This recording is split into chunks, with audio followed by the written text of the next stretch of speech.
Olá, sou Tatiana Guirado, psicóloga, e hoje vamos conversar sobre transtorno obsessivo compulsivo, o conhecido TOC. Vamos juntos?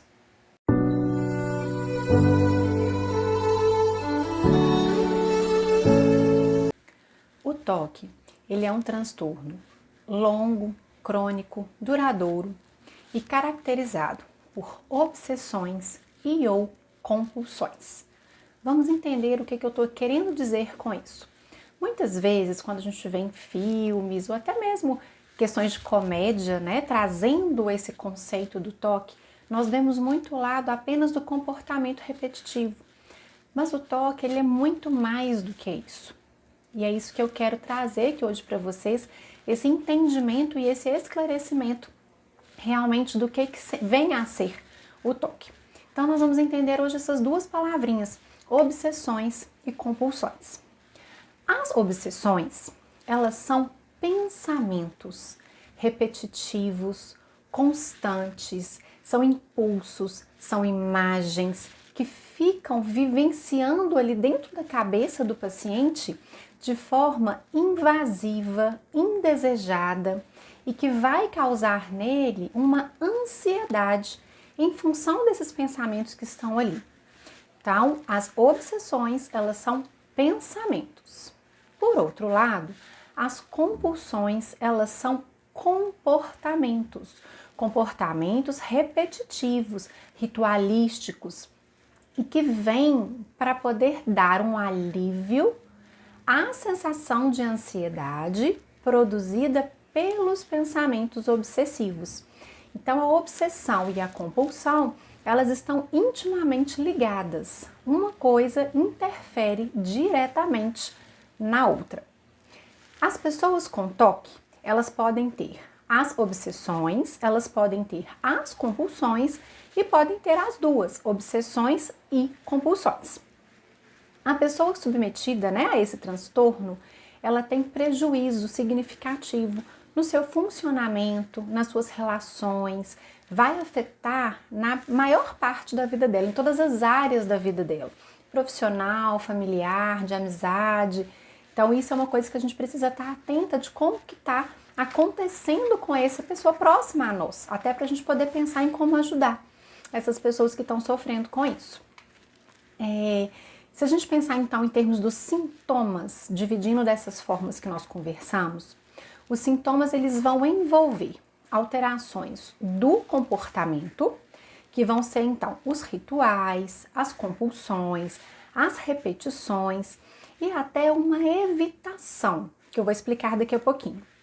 Dentro dos pensamentos, os sintomas que nós vamos ter serão preocupações excessivas, dúvidas, pensamentos de conteúdo impróprio ou ruim e as obsessões. Então, a gente tem sintomas do comportamento e sintomas do pensamento. Por que eu falei com vocês de evitação? Porque, em grande maioria, os pacientes de TOC, eles têm muito medo, eles sofrem de medos. Medos que podem ser contrair uma doença, de cometer falhas. Então, diante desses medos, ele pode adotar um comportamento evitativo, ou seja, evitar situações que potencializem de alguma forma os pensamentos obsessivos.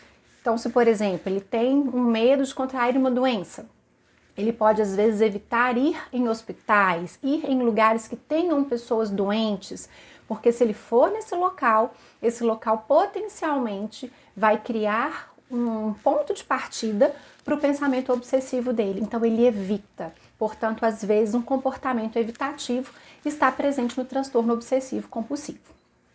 Esse transtorno pode acometer adultos, adolescentes e crianças.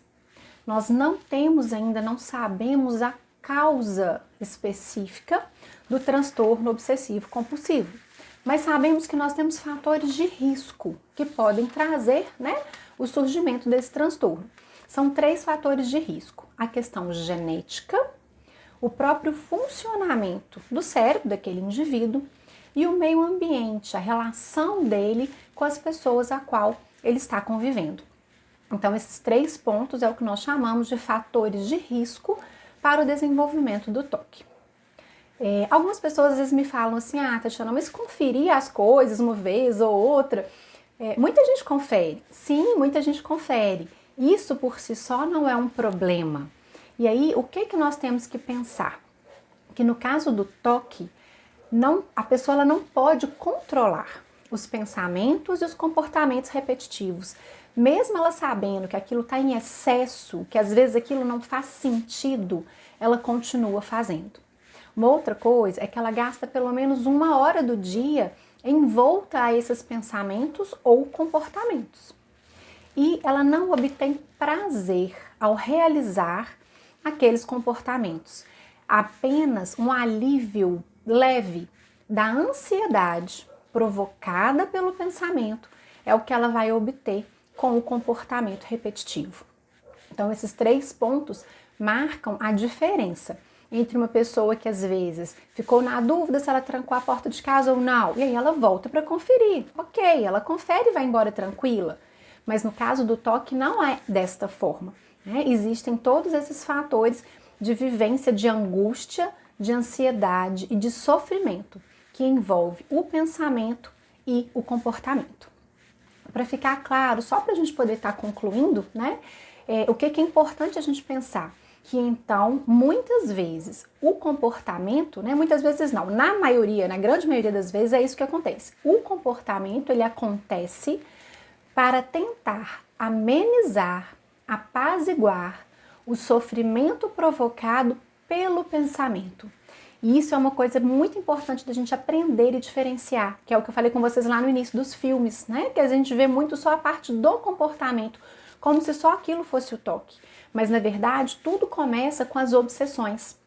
São os pensamentos invasivos que, por exemplo, me diz, vou ficar doente, eu preciso fazer alguma coisa para eu não adoecer, eu já estou com vírus, eu já estou contaminada. E aí esse pensamento obsessivo, ele fica constante na cabeça, ele é tão angustiante, causa tanta ansiedade, que pode fazer com que a pessoa desenvolva um comportamento, por exemplo, vou lavar minhas mãos 10 vezes, para que dessa forma eu não fique contaminada. Então, o comportamento ele vem para apaziguar a angústia provocada pelo pensamento obsessivo, pelas obsessões. Então, nem sempre a pessoa vai ter os comportamentos ritualísticos e repetitivos.